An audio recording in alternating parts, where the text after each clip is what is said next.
Hello, ladies and gentlemen. Thank you very much for joining me today on this live podcast on how to make herbal self care a way of life. What is herbal self care? That means you're taking care of yourself using herbal medicine. And to do this, you need to be doing it daily and be proactive. Um, and if to do that daily and to be proactive and prevent disease, like myself, not gone to a medical doctor for 45 years, um, you have to make it a way of life. So why am I bringing up this subject? Well, one, of course, I've had thousands of patients, and every day I meet new ones, and I have patients that I've known for 10, even 15 years.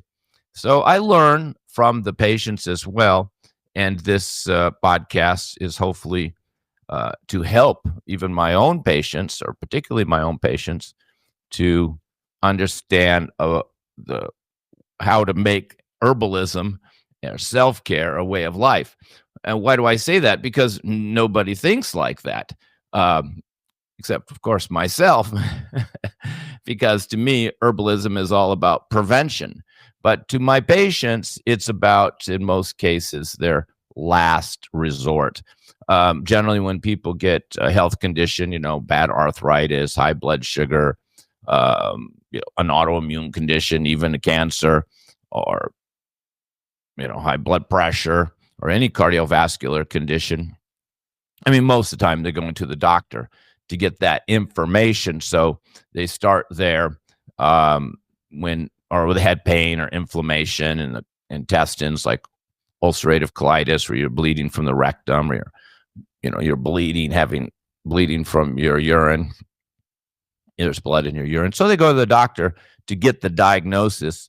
And then there's a split, of course, in people's choices. At that point, one path will say, well, let me go home and do a lot of research on YouTube and treat it myself, because they don't want to take the medication, or the surgery, which is understandable, because the third largest cause of death in the United States is medical treatments, including surgery and the adverse effects of medication. So it's definitely understandable why people would be concerned and go home and go on social media and YouTube and be searching for answers for sometimes a couple of years and trying different supplements. Unfortunately, most of the people online are just the blind leading the blind, people who research on the internet and then just repeat it to you, and they're not in private practice, or they don't have any training besides maybe just a little nutritional training, or a chiropractor or an MD, but none of these are fully qualified to treat these advanced conditions, because herbalism and herbs are the ancient form of healthcare. I mean, there's other beneficial things we can get, infrared treatment, we can get ozone treatment, but past times, it was all herbs, Chinese herbs, Indian herbs, South American herbs. That's what they've been using since the beginning of time to treat health issues. So if you're not taking herbs for your health issue, then it's going to be hard to reverse it. And unfortunately, a lot of people get suckered into buying expensive supplements and vitamins. And of course, they're always tricked by the easy cure. Just take this one herb, just do this one thing, just have baking soda with lemon will treat everything, apple cider vinegar. So they go through this phase. I mean, it can last years, where they're trying all these things that they see online. And then they may come to me. But at that point, it's advanced. The condition has got worse. Maybe they've had some success or minimal success. Or maybe they've been able to suppress the symptoms, for arthritis. You can take, CBD and you don't feel it, but you haven't really treated the arthritis. You haven't reversed the condition.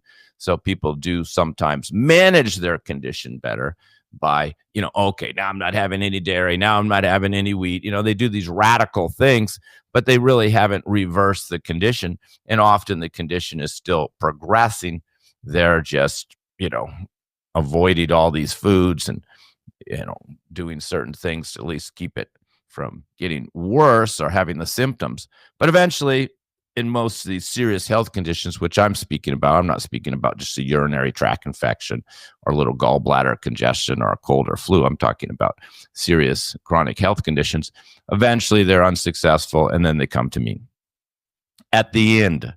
So now they've been, and even by the time the doctor diagnosed you, that's already advanced at that point. I mean, I can diagnose health problems years in advance, as per Ayurveda. In Ayurveda, we have 6 levels of disease, and only the 5th level do you even see the side effects, or does it manifest? The disease is manifesting now. Now you can see it. But Ayurveda can see the imbalance in the 3rd stage, and definitely in the 4th stage, we can see the signs and symptoms, even though the condition hasn't fully manifested. So, and this happens to me all the time. I tell people, oh, you have degenerative bones. And they don't believe me. And then 5 years later, they fall, break their hip, and they had degenerative bones for some time. But, because we're not going by the blood work, I can look at your fingernails and see if your bones are degenerative or not, or your teeth. So an Ayurveda is very sophisticated in its diagnostic approach, so we can see things before they actually manifest into disease. So by the time you go to the doctor, it's already in Ayurvedic terms, the 5th stage. The 6th stage is now it's damaging your tissue. It's even more advanced.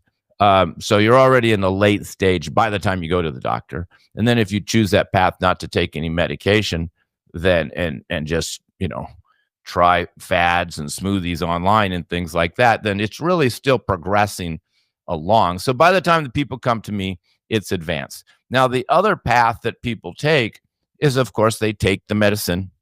And sometimes they even do the surgery. Like this week, I had a woman who had her uterine fibroids removed over a year ago, and they all came back. And she doesn't want to do the surgery again. So sometimes we've had people who've had tumors removed and now they're coming back. So surgery isn't always, a cure. If there's a pathology that led to these growths, and you didn't stop the pathology, then it's just going to come and happen again. So then they come to me. But in most cases, the people will take the medication, their diabetic medication, and then after 5-10 years, they have the side effects. Of course, for men, the side effect is often poor sexual performance, which gets them in the door. But many of these medication, like high blood pressure medication, will also lead to kidney failure. So then their kidneys are starting to fail, and then they find out it's due to the medication. So they have to get off, or they're taking other medication and it's upsetting their stomach. So then the doctor's giving them medication for their stomach, and then it becomes a cascading problem. Some pain medication will leave you constipated, and then they're taking medication for that. Some medication will make you dizzy or lightheaded, and sometimes they have to take more medication for that. So they go down that medication route, and this can go on for even up to 20 years. And then the side effects come, and then they come to me. Again, nobody stopped the pathology. Nobody stopped the habits, the food that they did originally to create the problem. I still get diabetics drinking soda pop. I still have people with high cholesterol and fatty liver eating steaks, and I still have people with insomnia drinking coffee. So nobody stops these causes. And of course, people with inflammation in the colon, nobody's stopping the tomatoes or the hot spices that cause the problem. So it kind of creates a dependence on the medication. And so as long as they're taking the meds, they can kind of, let's just say manage it. But they haven't reversed it, because the day they don't take the med, the blood pressure goes back up, the inflammation in the colon comes back, and, the blood sugar spikes again. So they never manage it. So that's probably the most common path people take, is take the medication, take it for 5 years, 10 years, and then they'll get online and when they start get the side effects of the medication. And a lot like kidney failure. A lot of people are coming to me with kidney failure, and the cause, of course, is the ACE2 inhibitors, the high blood pressure medication, which a lot of times their doctor even tells them was the cause of their kidney failure, because all medication is slowly damaging your kidneys and your liver.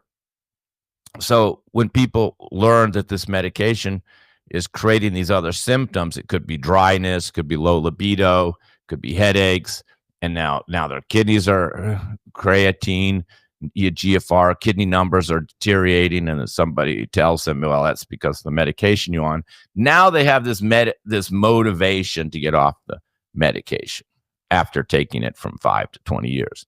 Then they go online and do the trial and error online for sometimes years. And then they come to me. Again, they're coming at the late stage. All of my patients. I can't even remember the last patient who said, hey, my health's pretty good, but I want to learn a better diet according to Ayurveda. I want to be proactive. I want to be preventive. Nobody comes to me for that. Now, of course, a lot of common sense can be applied to be healthy and proactive, eating better, taking whole food supplements, not drinking, not smoking, things like that. And a lot of these people already do that. Unfortunately, this won't be enough to reverse a serious chronic health condition, because the treatment that's been used since the beginning of time for all health conditions has been herbalism. In all cultures, South American culture, South Asian culture, the Indian culture, the Indian system of Ayurveda, which is what I was trained and follow. And then, of course, Chinese have their system. Some would say heavily influenced in the early days by Ayurveda, but they have their very sophisticated and detailed herbal system as well, which involves other things like acupuncture. But to get acupuncture without the herbs, you're really missing the point. And it would be like getting an Ayurvedic massage without the herbs. The herbs are the treatment. And that's what can reverse all of these health conditions. So my point is, people are seeing my herbal treatments, or any herbal treatment for that matter, as a replacement to their medication, because they don't want to have to take the medication. And so their perspective of taking the herb is the same as taking a medication. They want to get off of it as soon as possible. They don't want to take it long. They don't want to take it forever. They're scared a lot of times to just take herbs. I know people taking 5 or 6 medications, and then they're scared to drink a cup of tea. So there's this fear that's been, ingrained or conditioned into our Western society that herbs are dangerous. And of course, this is greatly due to censorship, misinformation, and the inability of people like myself to really come out and say what we're doing. It is improving, no doubt. There's become less censorship, more openness, and somebody like myself is feeling more comfortable in just the last 5 years, particularly after COVID, to speak up. But not during COVID. There was even more censorship during that time than there is now. So, things are opening up, and there are other Ayurvedic doctors and Chinese herbalists like myself treating advanced conditions. And we're just keeping a low profile because of the censorship taking place. We can't create a lot of waves, even though we're treating serious health conditions every day that the Western world still believes are untreatable. So here's my point. My point is that herbs should be a way of life. That's what we're talking about. Herbal self-care. It's a way of life. It's not a replacement for medication. Medications only existed for a little more than 100 years. Your grandparents were all taking herbs and tonics and different things. The Native Americans were all taking herbs. The South Americans and the shaman herbal doctors were all taking herbs. So all there was herbs for tens of thousands of years. It's only been in this short, recent time where we've been taking pharmaceutical medication. And a lot of that information we did, of course, get from the Nazis, who were very advanced in pharmaceutical care. And unfortunately, they did um, practice on their prisoners, and they over abused a lot of these medications, particularly amphetamines and barbiturates. But then after the war, the scientists came over um, to the Western countries, the France, England, the United States, all absorbed these scientists, and then we got a lot of the information about the pharmaceutical medications that the Nazis were creating. So they were the best of pharmaceutical. They were the leaders in pharmaceutical medication were the Nazi regime, and partially because they were testing on humans, which is now against the law in the Geneva Convention. So back to herbalism. We need to think of taking herbs in a different manner. We need to think of being preventive and proactive in maintaining our overall health and wellness. So I'll repeat that. We need to understand that we don't want to just use herbs only to treat a specific ailment, but to be proactive, have a proactive approach to maintaining your overall health and wellness and avoiding health conditions. It even goes as simple as a common cold. When I get like a little sore throat, I start taking my cold and flu tea, and by morning I'm fine. But unfortunately, most people, they don't take that quick proactive approach, and then it's worse in the morning, then it's worse, and then maybe they have pneumonia, and then they go to the doctor, and then they're home in bed, and then they call me, and then I send them the herbs for respiratory infection and can knock it out in a couple days. Again, always waiting too long when they should just be sitting there at home with some immune tea during the winter time, drinking your immune tea. Many companies, including myself, we make immune tea. My 19-year-old son sells immune tonics. I sell 2 or 3 immune teas plus like 4 immune formulas from Ayurveda based on your prakriti or body type. Other companies, even in the supermarket, you can buy immune tea. So these should be taken regularly in the winter as it gets cold to be preventive. And then have like one of my products, cold and flu tea, to actually fight the cold or flu in the early stages. Because once it progresses, then I have to give you much stronger herbs called respiratory infection formula. And there I have a couple different variations, one with mucus, one without mucus. But the whole point is prevention is so much easier. And that's what you want to do. That's why I haven't been to a medical doctor for 45 years, is because I'm trying to catch all these little health issues in the early stage. If I feel a little bloated, I'll start taking herbs.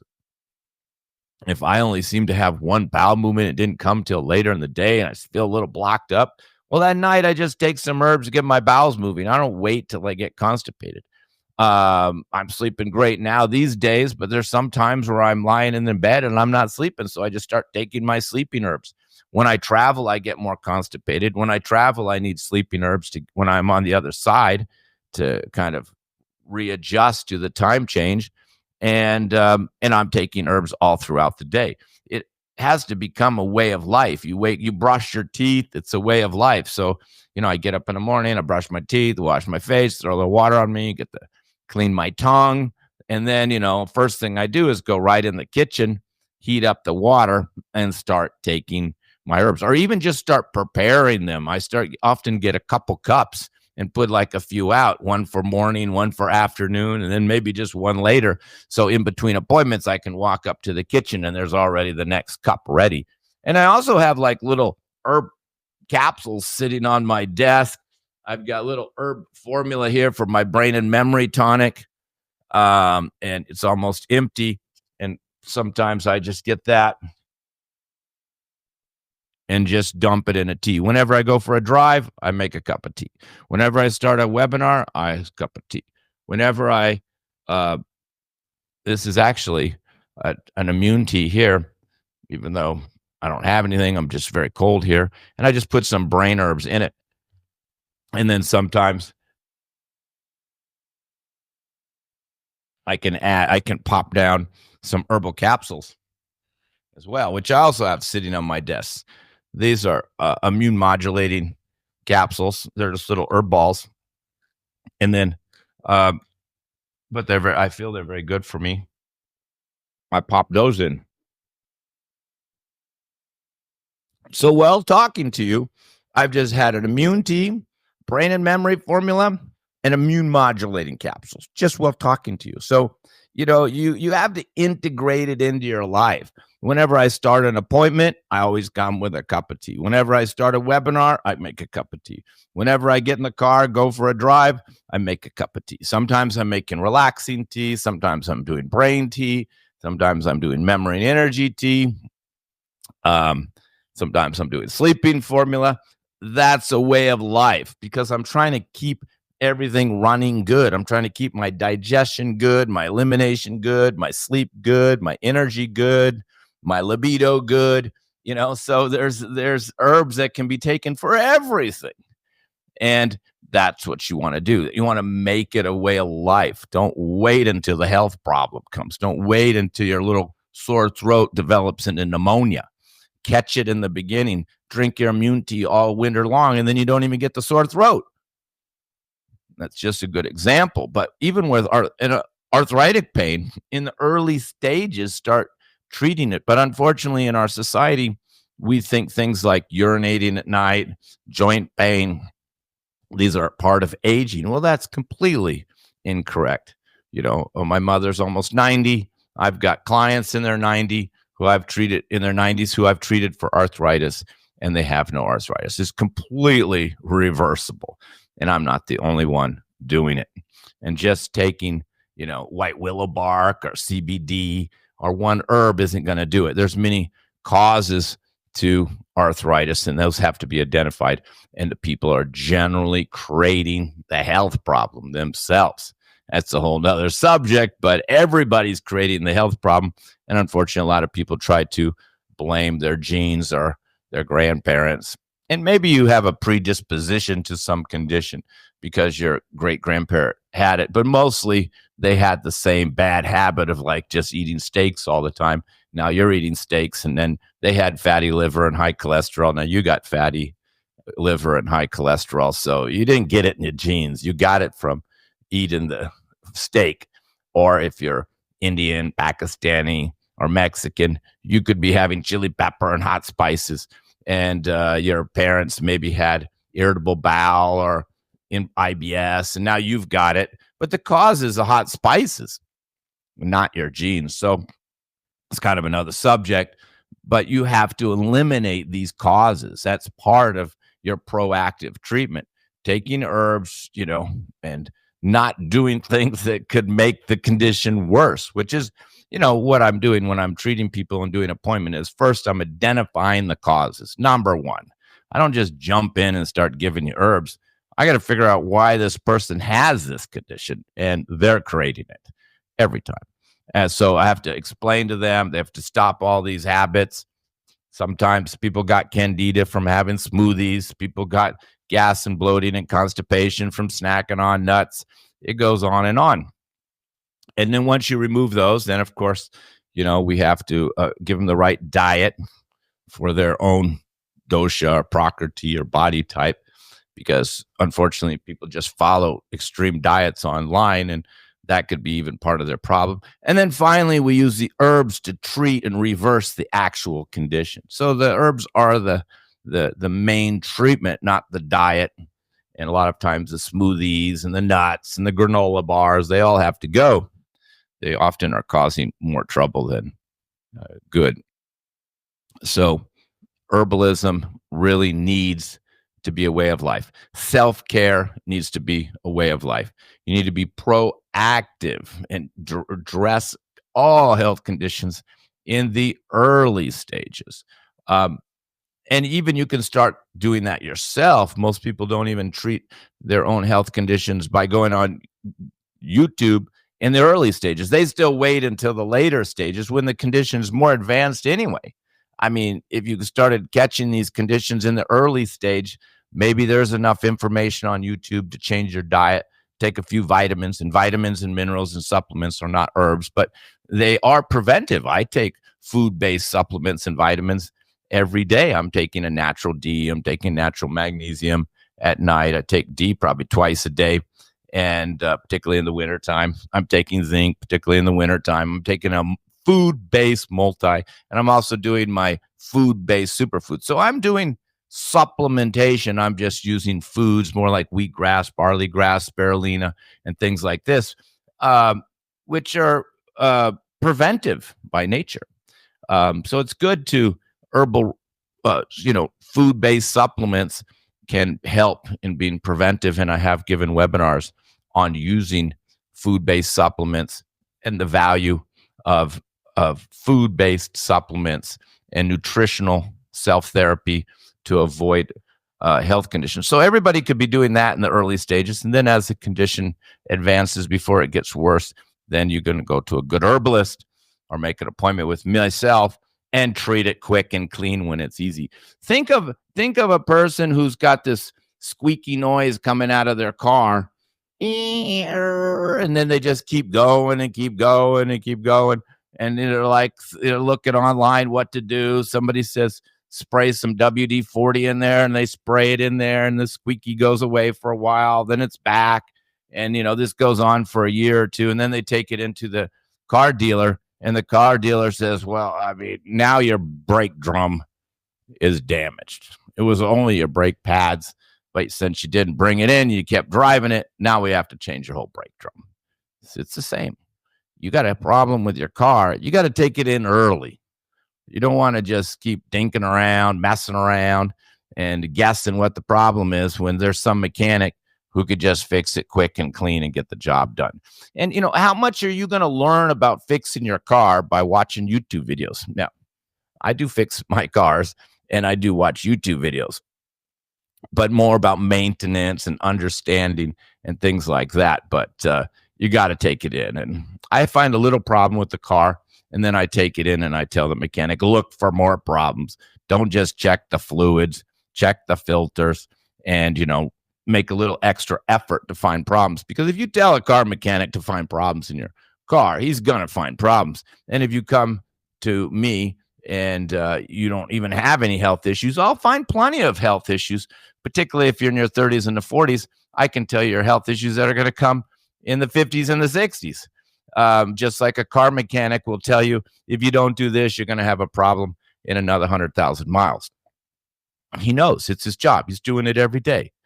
So this is what you want to do. You want to come into the herbalist and do regular checkups. You want to take your car in for the oil change every 3,000 miles. You want every 10,000 miles, you want to have a mechanic look at it, whether you have any problems or not. All these filters need to be changed on a regular basis. You don't want to sit around and wait for the problem. To take care of your car, you have to be proactive, and you have to be good at maintenance. It's the same for the human body. You have to be maintaining, and be proactive and quickly resolve health problems before they progress. And then and think of yourself as taking herbs all the time. A lot of my patients, they took the herbs when they had the health problem, like, they had the high blood pressure and the arthritis. So they were kind of motivated to take the herbs because they had the pain and they didn't want to take the med. So they were all motivated. And then, eventually the herbs improved their cardiovascular system. The blood pressure came down. They didn't need the herbs. Their arthritis went down, so they stopped the herbs. And then you give them 5 years later, they're back with another health issue, or the same health issue just came back again. So because they think of the herbs as like a treatment and they're done. No, you have to make it a way of life. I mean, if you've had arthritis bad once, you're probably going to have to take some herbs just to keep it in check and follow that diet that I gave you to avoid the inflammatory substances which created the condition in the first place. And if you have trouble sleeping, you could be taking sleeping herbs your whole life. I've been taking those brain herbs for 30 years. I've been taking certain herbs for 30 years. I've been taking colon herbs for 30 years, not every night, but pretty regularly. So it's not like a bad thing that I have to take colon herbs or sleeping herbs or brain herbs. The brain herbs are mostly for prevention, and they definitely make me feel more sharp and clear. And sleeping herbs, I only need them sometimes, but the herbs are not going to hurt you. They're just ground up plants, barks, leaves, and they're full of vitamins too. So you can be taking herbs all day and you're going to get all these vitamins and nutrients. People don't think about that. They don't realize that when you take herbs morning, afternoon, lunch, and evening, you're taking like big doses of vitamins in natural form because they're all plants. They all have vitamins. We do have some products like we have superfood nutritional tea with nettle and horsetail and alfalfa. These are herbs that are known to have a lot of nutritional content.